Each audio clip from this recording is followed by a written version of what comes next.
ରାମକୃଷ୍ଣ ପରମହଂସଙ୍କୁ ଦକ୍ଷିଣେଶ୍ୱରରେ ପୂଜାରୀ ଚାକିରି ମିଳିଲା। ମାସିକ 20 ଟଙ୍କା ଦରମା ସ୍ଥିର ହେଲା, ଯାହା ସେହି ସମୟ ପାଇଁ ଯଥେଷ୍ଟ ଥିଲା। କିନ୍ତୁ ମାତ୍ର 15 ଦିନ ବିତିଥିଲା କି ମନ୍ଦିର କମିଟି ସାମ୍ନାରେ ତାଙ୍କୁ ହାଜର ହେବାକୁ ପଡ଼ିଲା ଏବଂ କୈଫିୟତ ମଗାଗଲା।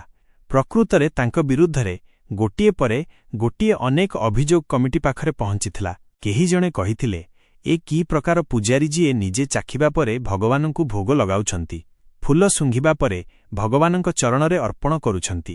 ପୂଜା କରିବାର ଏହି ଶୈଳୀକୁ ଦେଖି କମିଟି ସଦସ୍ୟମାନେ ବହୁତ ଆଶ୍ଚର୍ଯ୍ୟ ହୋଇଥିଲେ। ଯେତେବେଳେ ରାମକୃଷ୍ଣ ସେମାନଙ୍କ ପାଖରେ ପହଞ୍ଚିଲେ, ଜଣେ ସଦସ୍ୟ ପଚାରିଲେ, ତୁମେ ଫୁଲ ଶୁଙ୍ଘିବା ପରେ ଦେବତାଙ୍କୁ ଚଢ଼ାଉଛ, ଏହା କେତେଦୂର ସତ?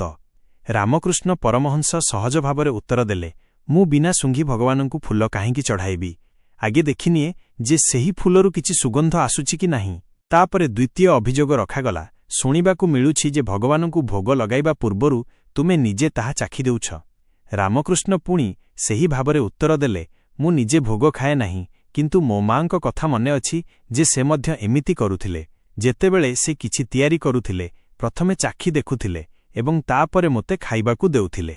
ମୁଁ ମଧ୍ୟ ଚାଖି ଦେଖେ, କାଳେ କୌଣସି ଭକ୍ତ ଭୋଗ ପାଇଁ ଯେଉଁ ଜିନିଷ ଆଣିଛନ୍ତି କିମ୍ବା ମୁଁ ଯାହା ତିଆରି କରିଛି ତାହା ଭଗବାନଙ୍କୁ ଦେବା ଯୋଗ୍ୟ କି ନୁହେଁ, ତାହା ଜାଣିବା ଜରୁରୀ। ଏହା ଶୁଣିବା ପରେ କମିଟିର ସଦସ୍ୟମାନେ ନିରୁତ୍ତର ହୋଇଗଲେ।